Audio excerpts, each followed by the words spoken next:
campus of North Idaho College and this evening's broadcast of the North Idaho College Public Forum. The crew is comprised of North Idaho College television students. Your moderator is North Idaho College political scientist Tony Stewart.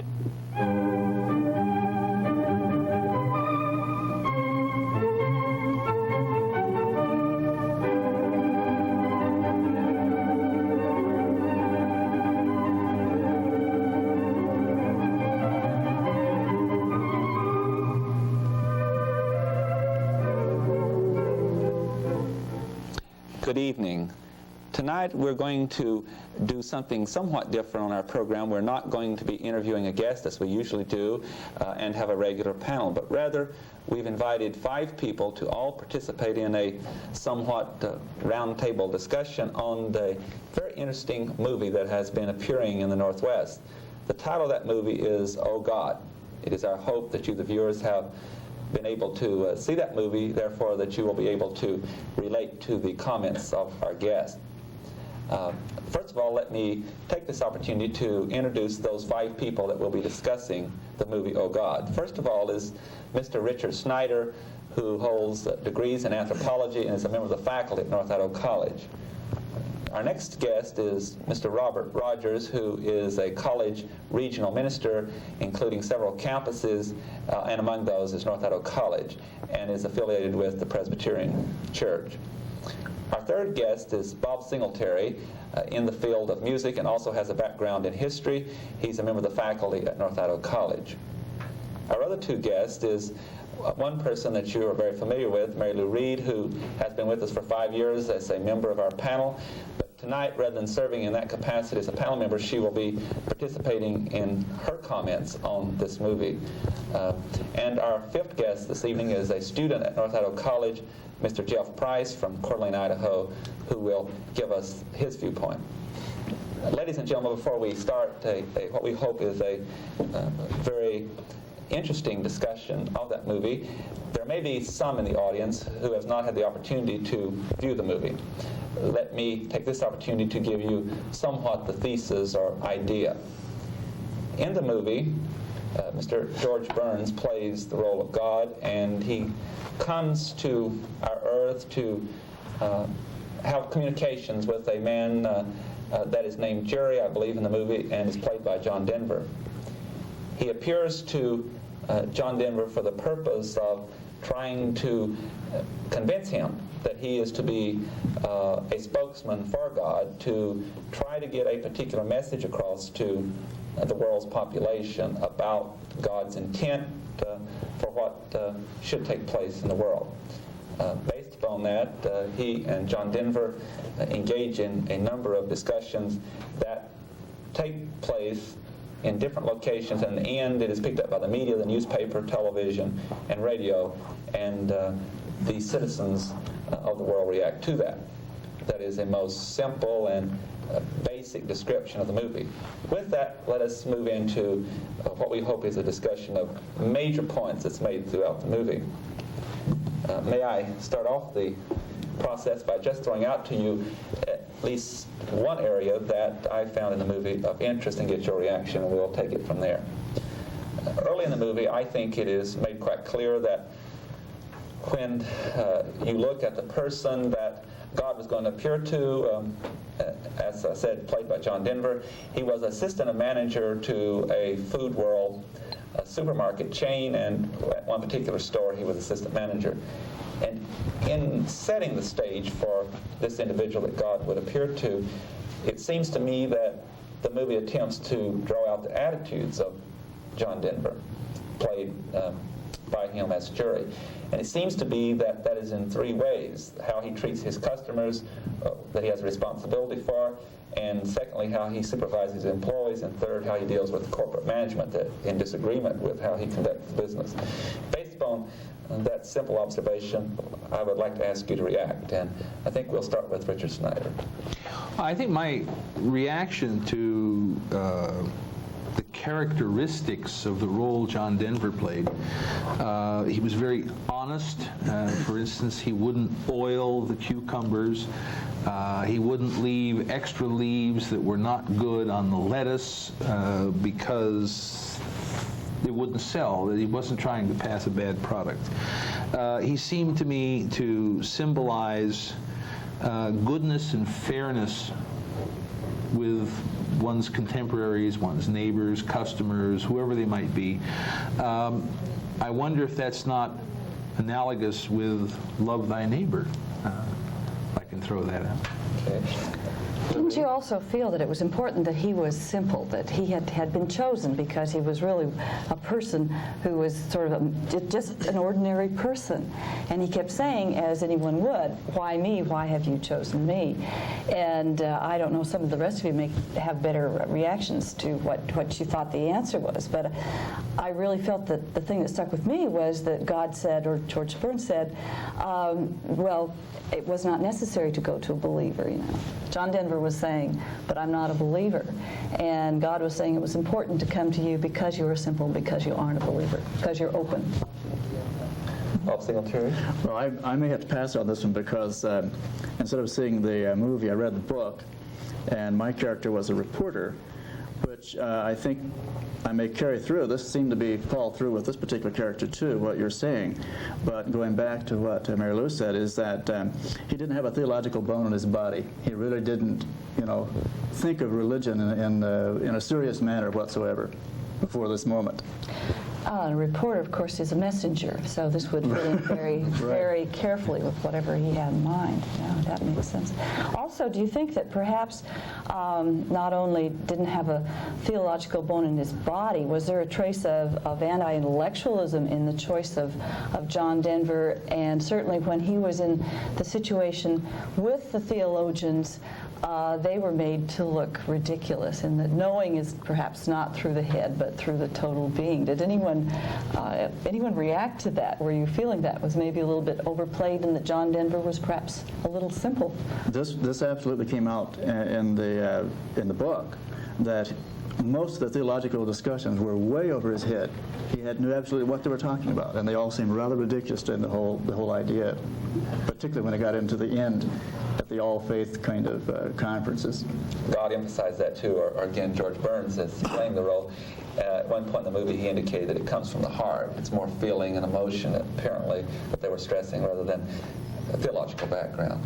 I thought that the thing that there was a real similarity between the people that played John Byrne, that played God, George Burns, and the person that played Jerry, in that they were both terribly improbable, very vulnerable, not the kind of person that you would think would play God, not anybody that would be typically cast in a Hollywood setting, much like I think the original story of the birth of Jesus, who comes from the improbable town of Nazareth and has nothing going for him. He's sort of outside the religious caste of his time. He represents no particular power and comes in complete vulnerability with nothing to suggest that he has any kind of special message except himself.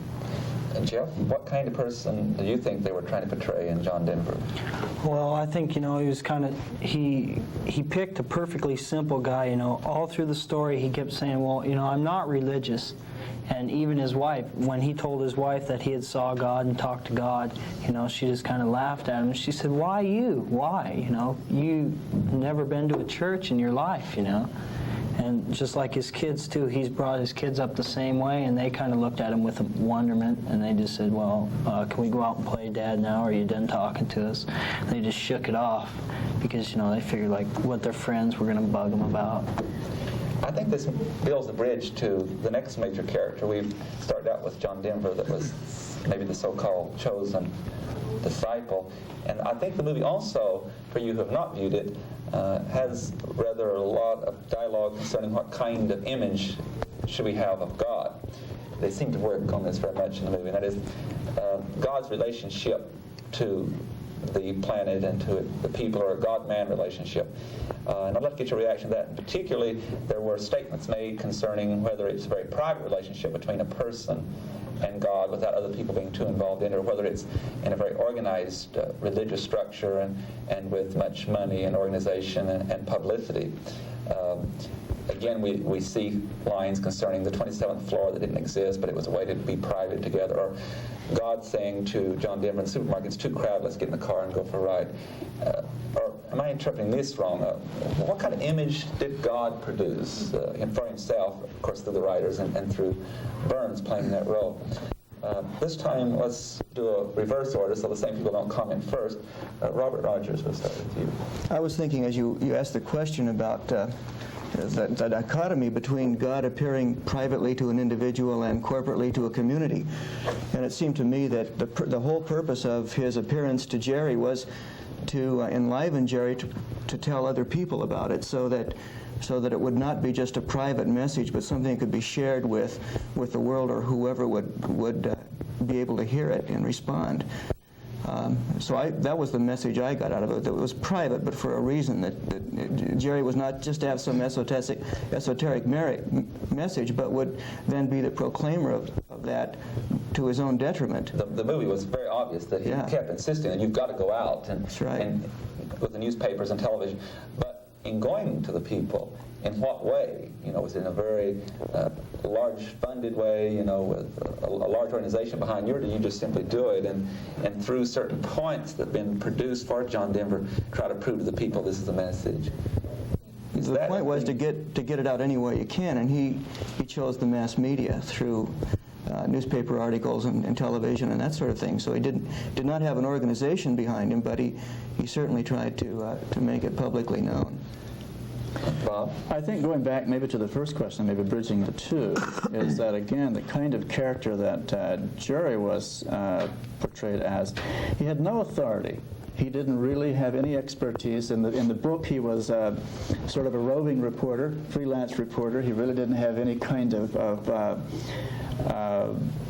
anything to carry. He was not on anybody's side about anything particularly.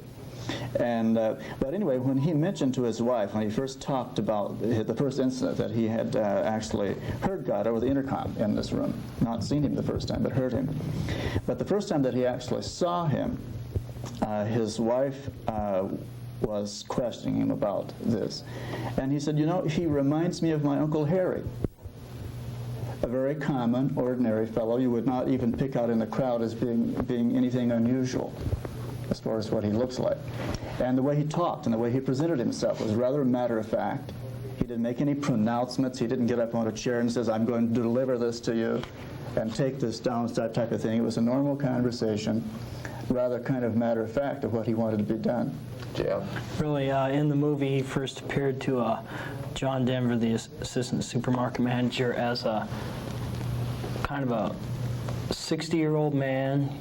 And he had a fishing cap on, and he just had on a flannel shirt, and he even commented about that. He said, yeah, these are really nice and comfortable.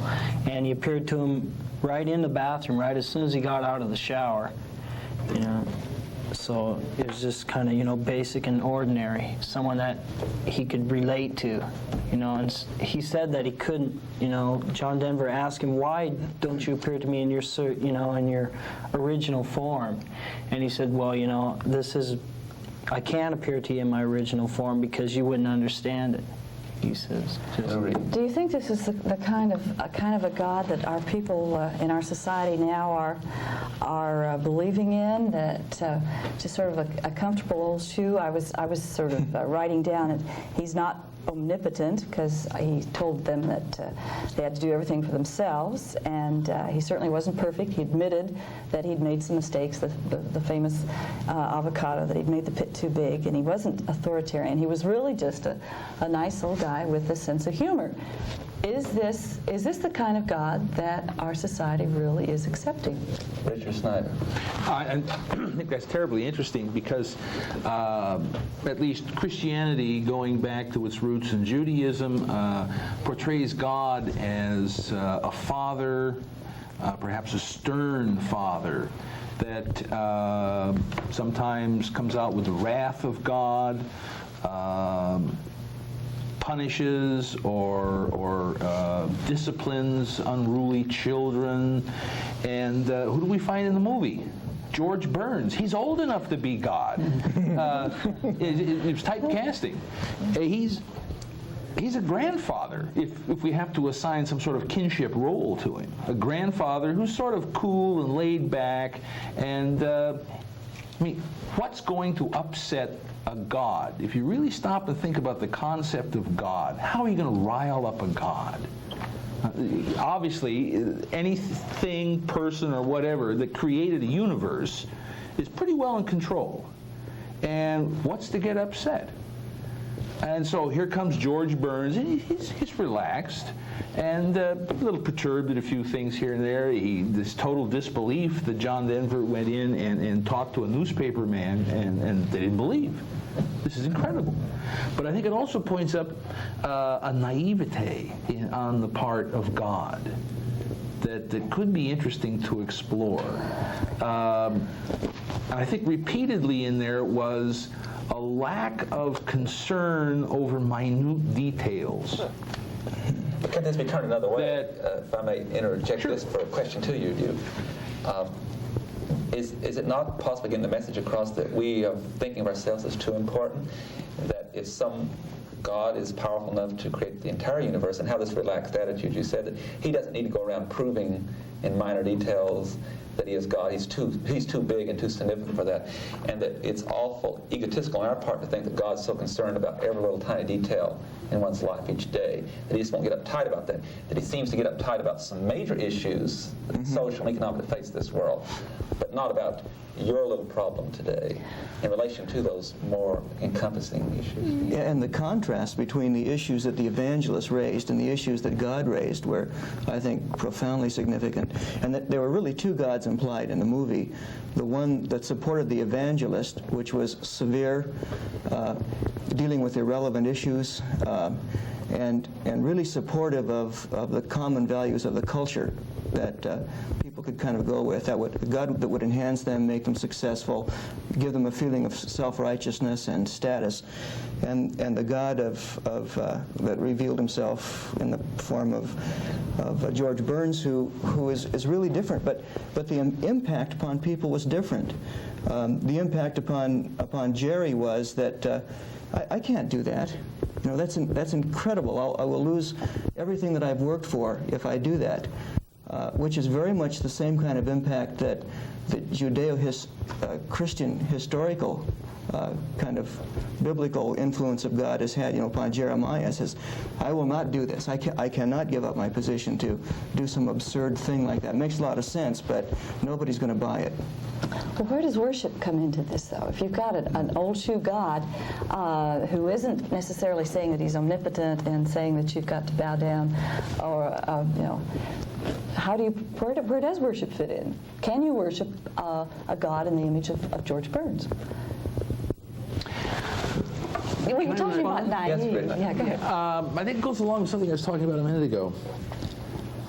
That it's not the details of life that are so terribly important. At least this is a kind of message I'm getting out of the film. That here's God saying, I gave you a world. I gave you, I mean, you're there. There's a whole universe to try and understand. There's an entire world to try and understand. There are all kinds of fascinating animals and plants. There's each other to explore and try and understand. And you're worried about all this nitpicky stuff. We seem to be hung up in which organized religion has the main line and the others are off on sidetracks. We're focused in on ourselves rather than exploring all of the fantastic possibilities that exist around us. Well, you see, he had a lot of power because, right where all that water, John Denver was driving down the road and he says, well, I need a miracle. And he says, well, okay, what kind of miracle do you want? He says, well, make it rain. It was a really nice sunny day, And all of a sudden it started raining in his car. And a policeman pulled him over and he rolled down the window and a bunch of water was coming out of his car, and the policeman asked him what was wrong, where have you been? He says, my radiator's leaking. He says, well, all this water doesn't come from your radiator. And he says, my windows were down the car wash. And the policeman says, oh, okay. He says, roll them up next time. And he walked away. And John Denver turned to God and said, you made him do that, didn't you? And he says, well, there's just an aurora around you. And the thing is, they were saying like the evangelist, he had a certain different kind of God, a God that had come down on you with wrath and everything for lust, and all this. But the God that John Denver played, he was just cared about his earth. Like he said, there's a symbol in there, like he said, have you ever made a Mackinac? He says, that's kind of hard, isn't it? He says, no one's ever tried. He says, but when the last one's gone, he says, it's going to be gone because I'm not going to make any more. So a real fundamental difference. I think Bob Singletary had something to say about judgment. He mentioned earlier. Before I get the judgment, I had something to make about Duke's comments about God not dealing with detail. And in the book, this came out too. Jerry kept asking him specific things, questions he wanted answered that dealt with detail. And he said, I don't deal with detail. I give you I create the structure in which it all works. I let man deal with the detail. Mm-hmm.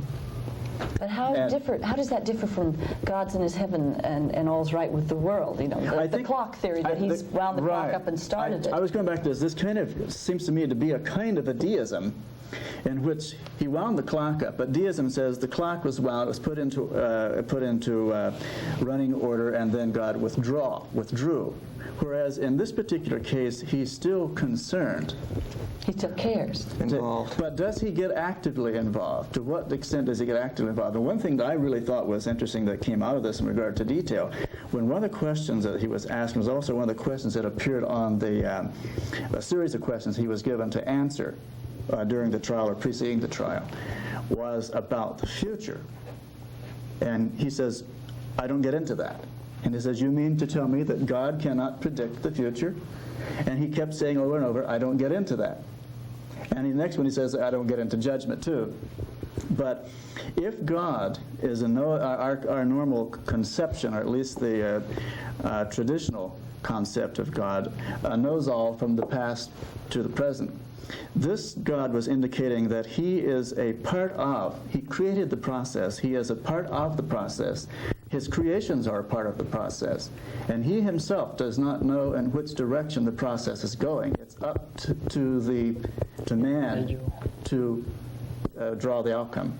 There's so many things that we could just pursue right on, and time will not permit. I'm sure the time concept we'll come back to. But Bob, you made a comment earlier before the program started about the question of judgment, and I know in the movie this is referred to at the meeting when John Denver or Jerry is talking to God and said, I've brought these 50 questions from the theologians and you have to answer them, or will you answer them? And in dealing with one, he was asked about what's going to happen to people and their judgment, and was it fire and brimstone? And God shows humor and laughs and says to John Denver, well, I'm not really interested in all that yelling and screaming, and I know you're not either. What's behind all this? What kind of God are they portraying in relation to judgment and punishment? Well, in the book, judgment was brought up as a number of things was, and God's basic comment to this was he didn't go into detail about why. He just simply made the statement, I don't get into that. And it was pretty much left at that as far as the book's concerned. My own personal view of it is that why judge? What would be the reason to judge? Obviously, we've set up that if we're going to judge something, that we have a God that has set up a certain standard of behavior, how we're supposed to behave, what's the reason for behaving in a particular way, where are we going? And so it comes up with the question, why judge? Why is there involvement? How about those who saw the movie? Did you get the same theme there, or is it somewhat deviation from the book itself? There was an implied judgment throughout the entire movie in terms of the preferences of God, which is you've got dirty air, you can't drink your water, your relationships are all mucked up, you're not getting along with each other, you're at war. That doesn't have to be. And the judgments were very empirical and very, very present kinds of things, which were causing people to be unfulfilled and unhappy. And God's response to that is that you have a choice. Well, there really were no biblical references, or almost no biblical references. Isn't that correct? And so the standard idea of a judgment, of apocalypse, was not even, it was very foreign to the tenor of the movie. I don't know, you might want to comment on that. I agree. Richard? I think there were a couple of biblical references. For instance, when he says people are so terribly forgetful. Even Moses was forgetful. I had to give him tablets. Just that very response. And then even then Moses dropped one, and broke it. So I think judgment, I think he was saying, look around and judge yourselves. How well are you getting along with the people around you? How long are you getting along with the world? The pollution, the polluted streams, this whole routine, animals becoming extinct. How long do you get? How well are you getting along with the other creatures and things of the earth if they're being destroyed?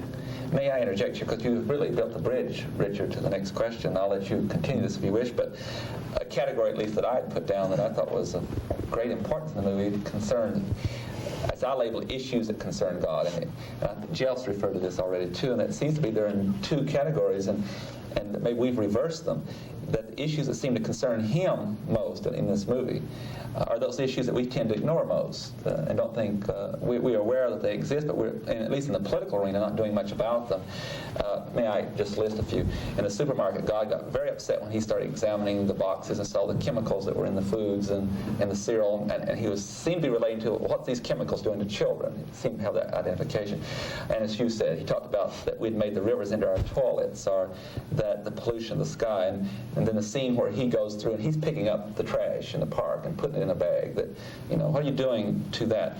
He seemed to be awful concerned too about the materialism of Reverend Williams and how they were collecting money, maybe off the poor.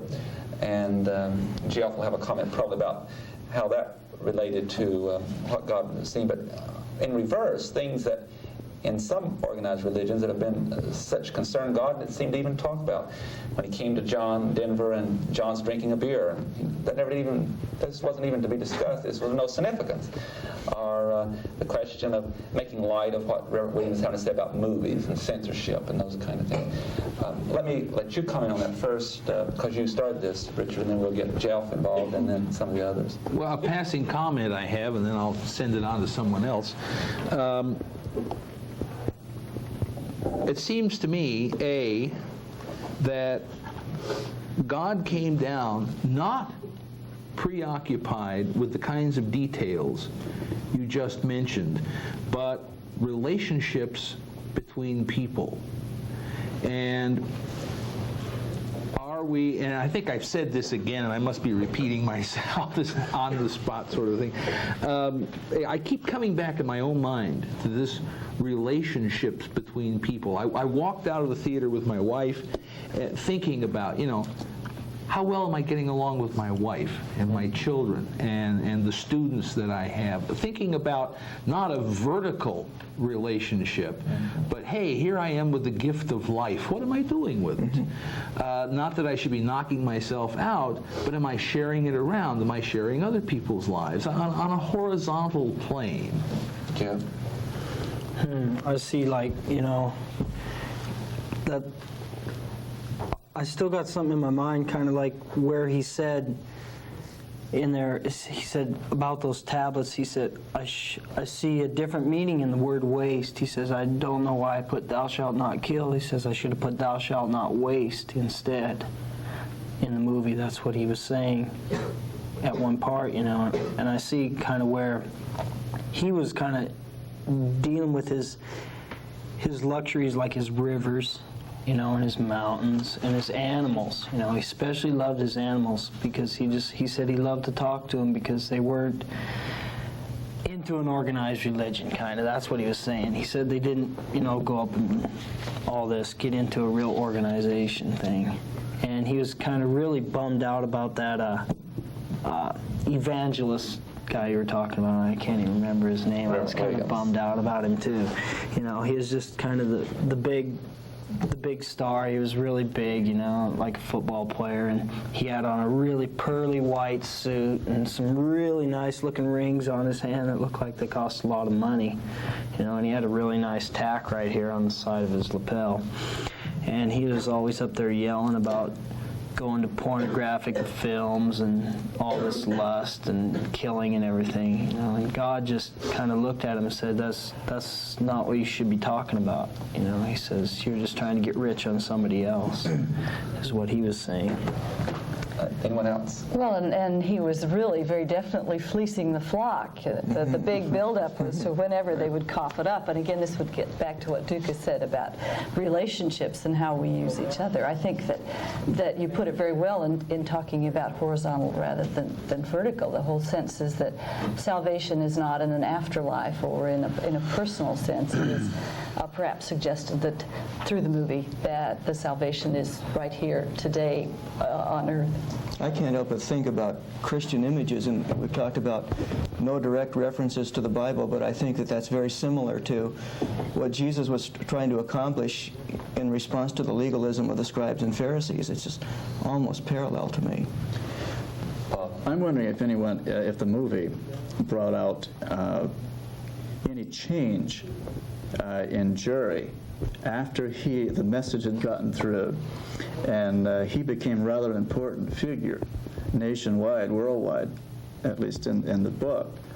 Were there any noticeable changes that the movie brought out that was occurring to jury as the character that he originally started out as? Well, he's not an actor, and so his performance, I don't think, changed. Now, whether or not that was intended, but I didn't see any change other than just a continued serenity. He's a very serene figure. That's interesting because in the book, God actually had a session with him and a reprimand because he became so important that he came in and says, "Hey, let's get something straight. Who's the star here?"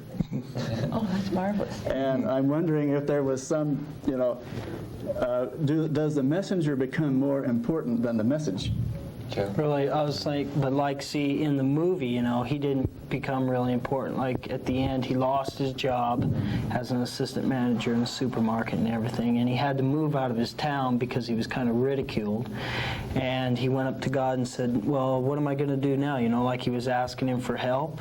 And God just kind of looked at him and said, "There's other towns, there's other cities." He says, "You can start a new life." I think the message was that his relationship with his wife and family changed and was no longer built upon security and materialism, and they were more open to wider issues. Yeah. For you who have joined the program in progress, I would like to stop at this point to explain to you that we have 5 guests who are discussing an interpretation of the movie that is being talked about all over the country entitled "Oh God." We're going to continue that discussion at this time. Richard Snyder seems to be building the bridges today for each next subtopic that we're dealing with, and in his last comments he made the comment I think that fits what we'd like to deal with, and that is God's philosophy of the world in one aspect.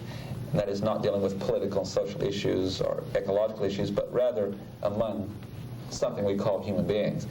And in the movie, I think there are several comments that are made that should be reacted to here today concerning how you relate to another human being. These words are even used in the movie when John Denver is making the comment to God, "Well, you don't want to choose me because I don't belong to any religion." And God says, "Well, I don't either. That's not what it's all about," according to what Burns is saying and representing God. And then he uses something very key word that's been in theology for centuries, and that is, he said it's free will. It's up to the individual. And he says, what I would advocate to you is that you have love and cherish for one another, or that you love and cherish one another. Either you can do this or you can kill one another. And it's obvious which he wants you to choose, according to the movie. Then John says, well, we need help. He says, well, I have the answer for that. He says, I gave you one another. You can help one another. You don't need to come to me each time. Then God makes the point and says, well, what you have here on this planet can work, but it's all up to you whether this works or not. And then as Jeff said at the end, he talks about how much he loves his animals. Based on those comments, let's get some reactions. What kind of philosophy is this that God is advocating, or what image of God is this? Richard? Well, I'm not sure I can label it, if you wanted a label. I think there's an incredible tendency for people, and from an anthropological background, I'm referring to people all over the world, to come across some difficult problems.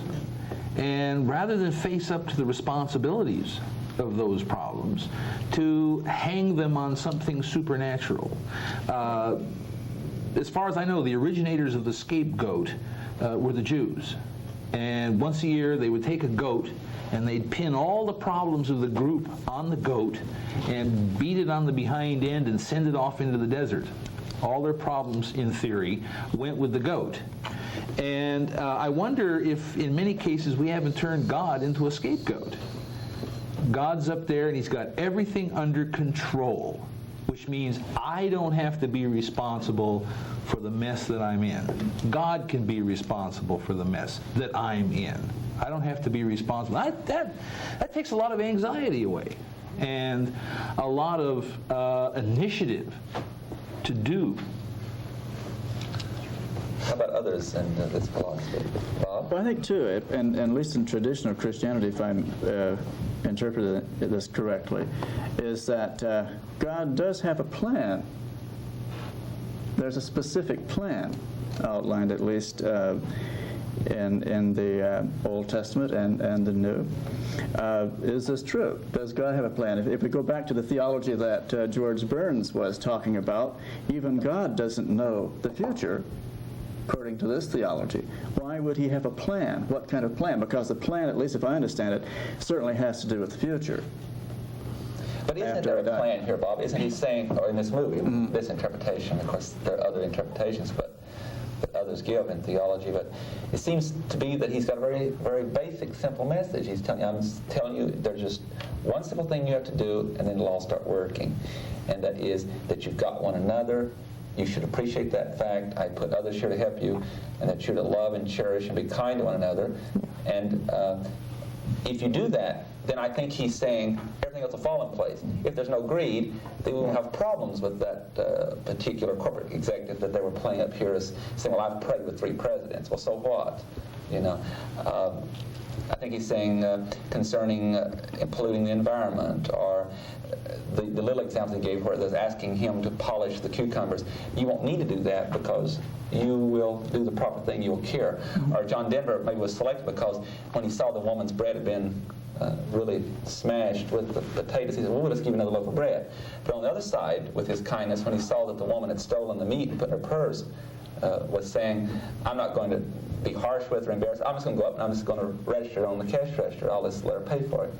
But that you just deal with this on a nitty-gritty basis. That, in other words, that's human's responsibility and that's not God's. I think that's what he was trying to get across. You notice even though when that lady had her bread smashed, see, he was even kind to the box boy, because the box boy was staring at this really nice looking clerk ringing up on the cash register, and he wasn't watching what he was doing. He put the bread in first, then he slammed the potatoes down on top, you know. And he was really nice to the box boy too. He just says, well, you'll just have to keep your mind on your work, and then he just walked away.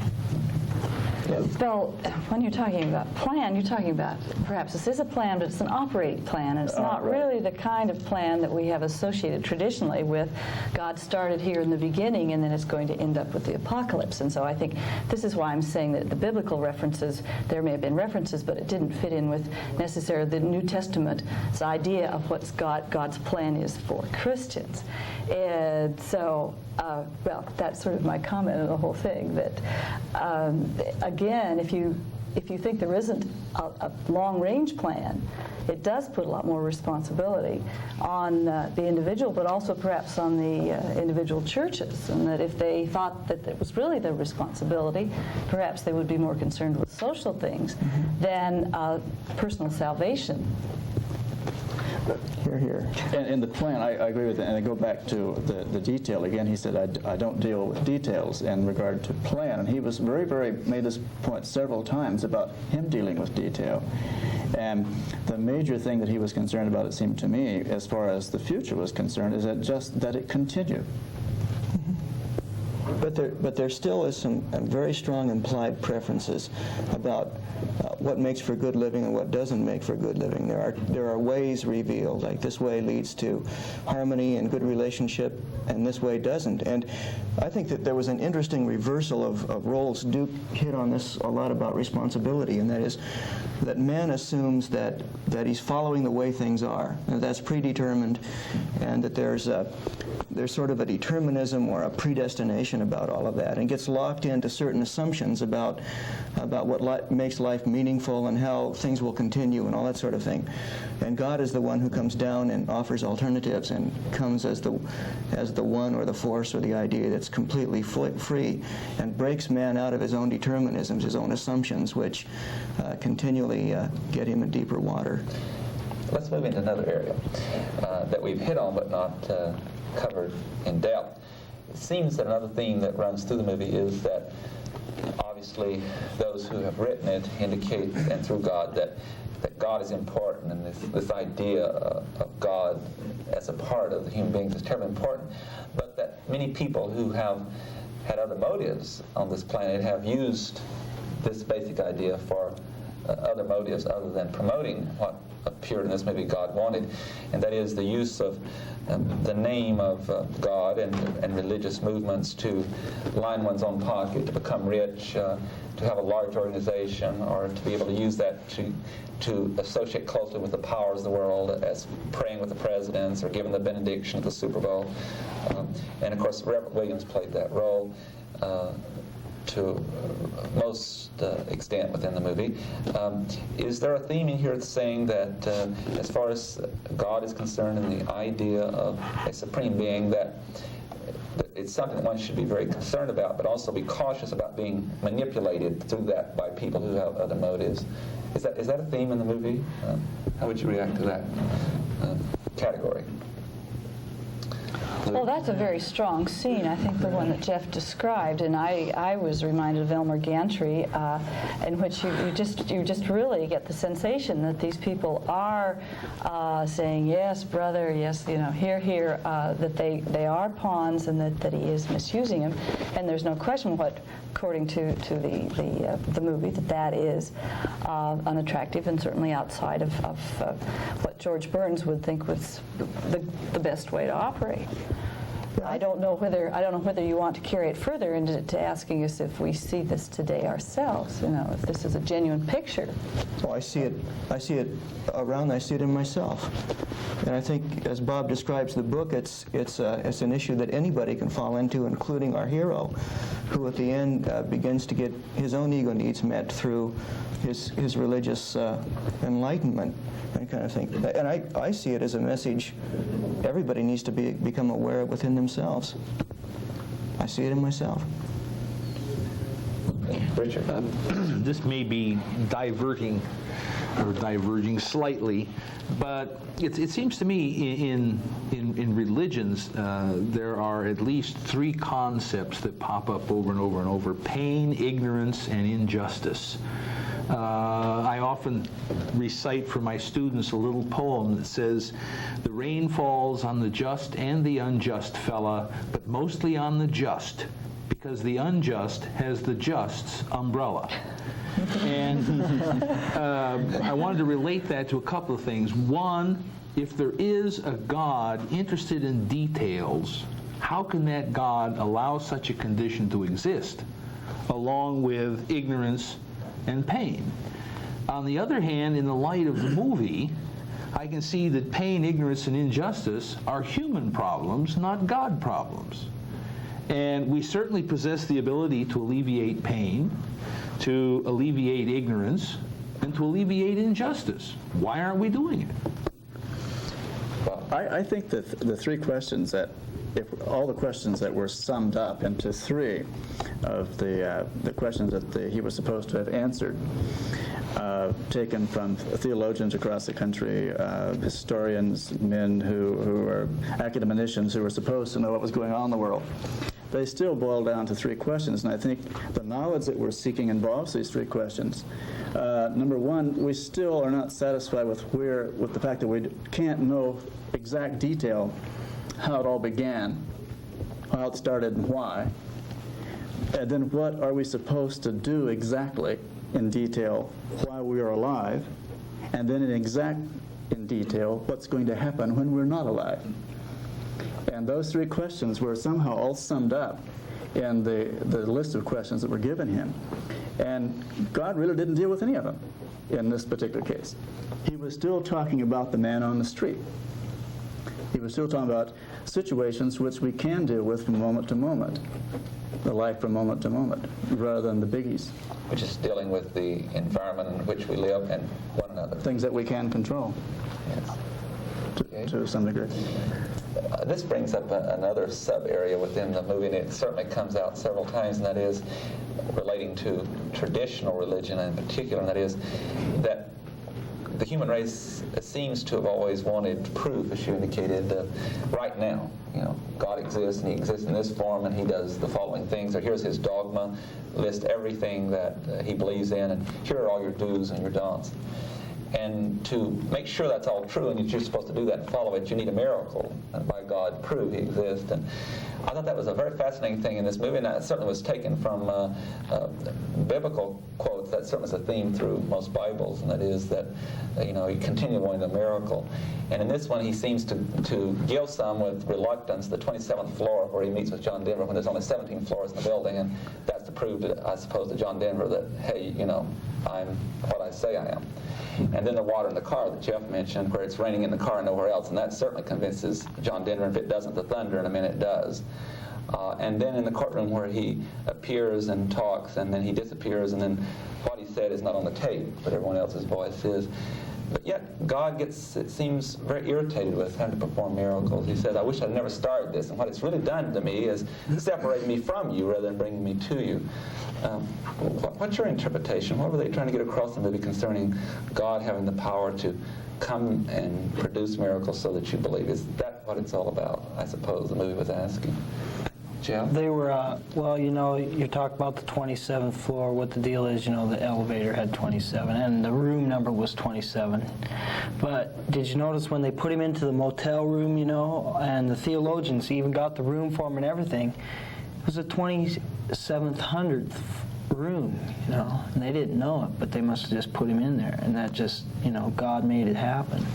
But like, people were, all through the movie, you know, it kind of looked like to really, to be in touch with God, you had to have, you know, like they said in there, like, okay, the Pope or whoever that was, the big Catholic man, he had congregations of millions, you know, and the rabbi, he had congregations of hundreds of thousands. So they had to have big numbers set behind them, you know, in order to make themselves look important. Like the owner of the food world, you know, when he was about to lose his job, he was talking to the vice president, and the vice president said, well, the owner here, he's given thousands of dollars into universities, and he's filled up plates in churches and all this, and he's given money to to the evangelist Williams' fund, you know, thousands of dollars. So it made him look like, you know, he was already had a chair reserved for him in heaven, you know, and God just kind of said, that's not the way it goes. You know, you should help each other instead of just try to help me, but you're helping me in the wrong way. Kind of.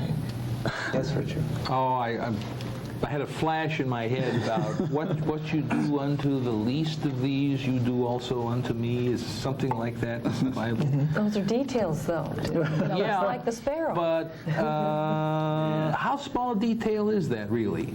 It may be a detail in the Bible, but in terms of human life, is it really a detail? How we treat each other. Again, One of the most fundamental things, most significant. Yeah, but on the question of miracles, though, they're in there. They're in the movie, and you know, if a God is supreme and gives that comment, do you need this kind of justification? Do you need this proof?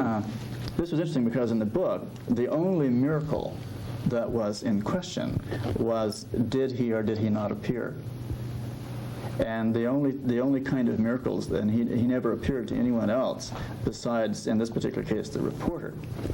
And again, he mentioned miracles, and he mentioned a couple of miracles that he had done in the past. One was at a famous baseball game, and the last time he remembered was the Red Sea. But he says, again, it was one of the comments to which he did not discuss in great detail. He said, I just don't get into those. But then So the big issues. he proceeds to get into them in the movie. Yeah. Oh, he does. Well, listen, he doesn't, because even after he gives the message for the reporter to give to the world, and gives him a way of doing it, which he had terrible times doing in the beginning, because he finally had to go to an underground newspaper to get someone even to write anything. And finally it became news across the nation. And the upshot of the whole thing was, at least in the book, was that they had this terrific conference, worldwide conference at the United Nations building, to decide if this actually occurred or not, if there was a miracle. God was outside selling ice cream. I think maybe in the movie the special effects are just so irresistible that they just couldn't. It had to have a miracle.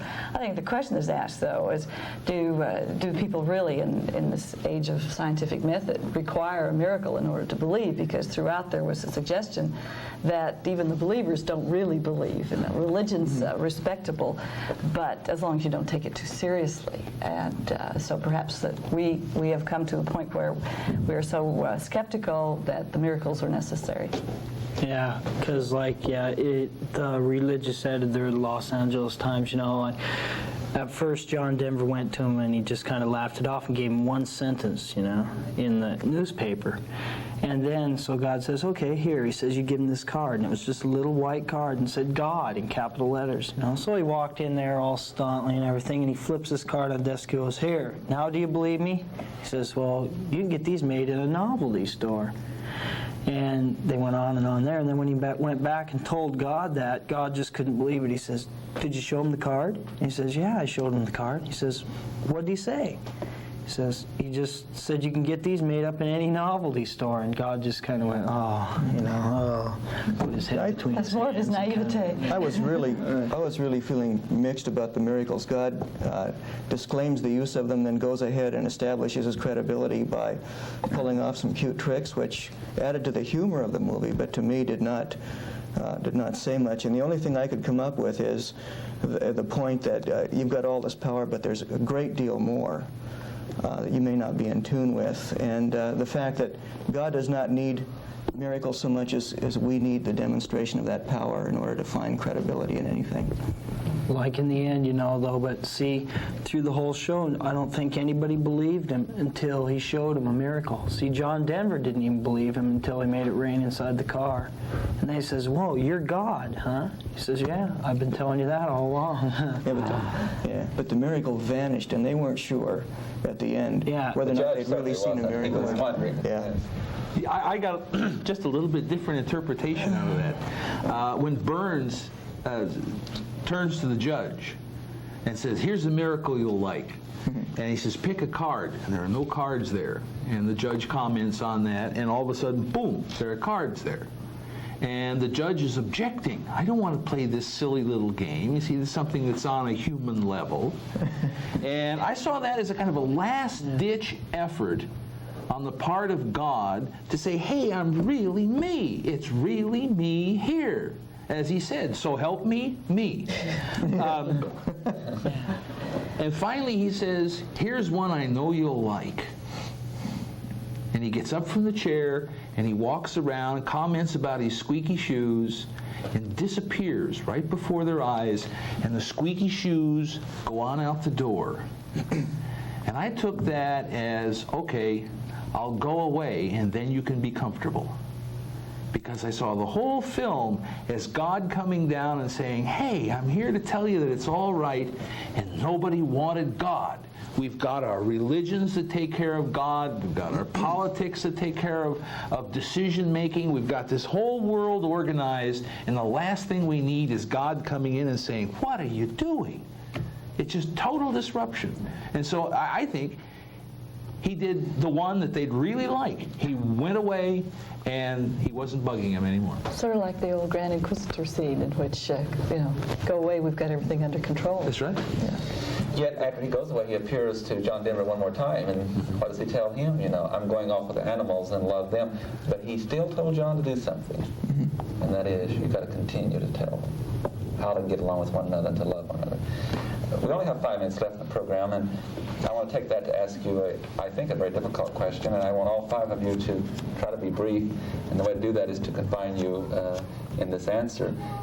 now that you've seen the movie and you've had this dialogue and it's been most stimulating, I would like for you to try to do something very difficult in brief terms. That is, in one sentence, if one can, describe what you think the real theme, the real message of the movie is. And maybe Duke's already done that, or Richard, in his summation already. But if you had, suppose we're having an exam, education part coming out in me, and on an exam you had to, in one sentence, describe what's the most important message that this movie is producing, what sentence would you put down? Richard, would you like to start? God cares how we relate to each other and take care of his creation.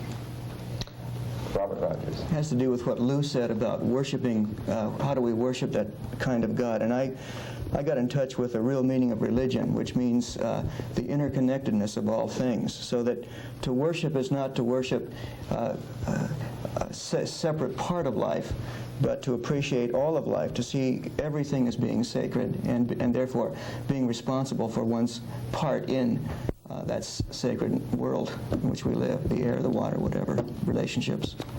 Bob Singletary. I think that message came to me was that God is not something external and does not present a parent kind of image, that it is an involvement in a process which we are all part of, and that the power of that is not some sort of conjecture that we have of this God, but the love and care which emanates from the creation.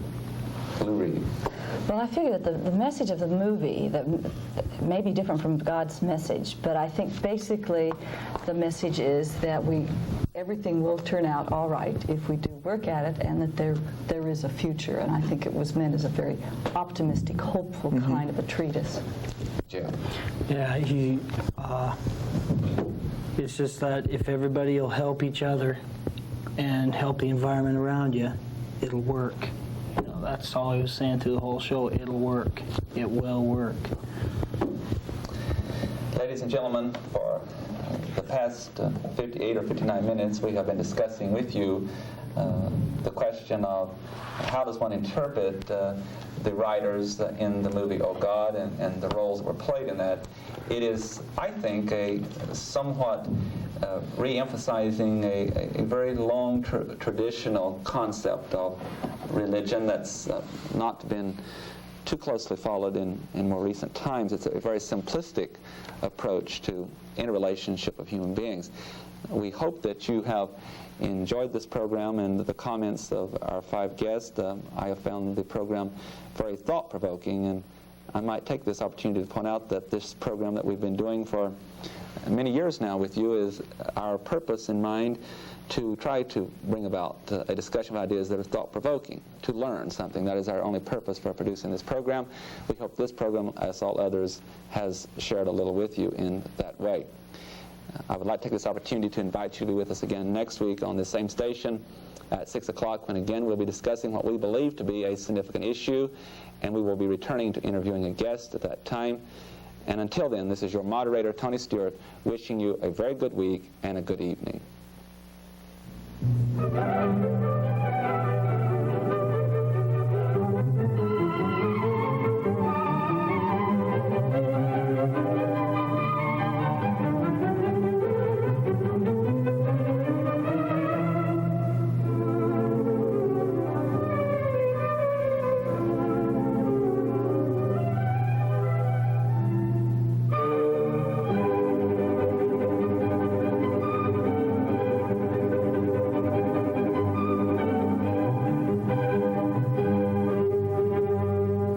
Idaho College Public Forum can be seen at the same time each week over this station. This production was videotaped earlier by a North Idaho College student crew for viewing at this more appropriate time.